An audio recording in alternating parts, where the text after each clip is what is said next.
4 মিনিটে 2 গোল করে ক্রোয়েশিয়াকে হারাল ব্রাজিল। ফ্রান্সের কাছে হারের হতাশা ভুলতে বেশি সময় নিল না ব্রাজিল।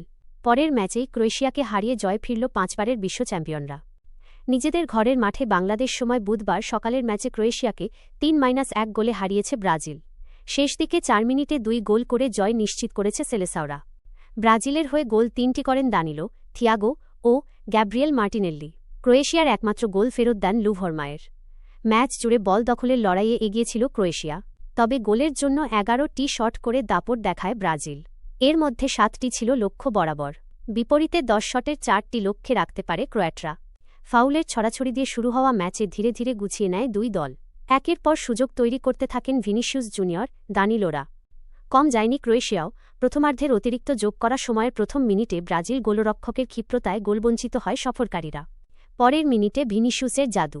3 জনকে কাটিয়ে তিনি বল এগিয়ে দেন সামনে। অনায়াসে জালের ঠিকানা খুঁজে নেন দানিলো। দ্বিতীয়ার্ধে ফিরে মরিয়া চেষ্টা করে ক্রোয়েশিয়া, কিন্তু ভাঙছিল না গোলের তালা। মনে হচ্ছিল 1 গোলেই জিতে যাবে ব্রাজিল। তখনই 84 মিনিটে সমতা ফেরান মায়ের ক্রোয়াটদের। সেই আনন্দ বেশিক্ষণ টেকেনি। ম্যাচের 88 মিনিটে ডি বক্সে ফাউলের শিকার হন ইন্দ্রিক। পেনাল্টি থেকে স্কোরলাইন 2-1 করেন থিয়াগো।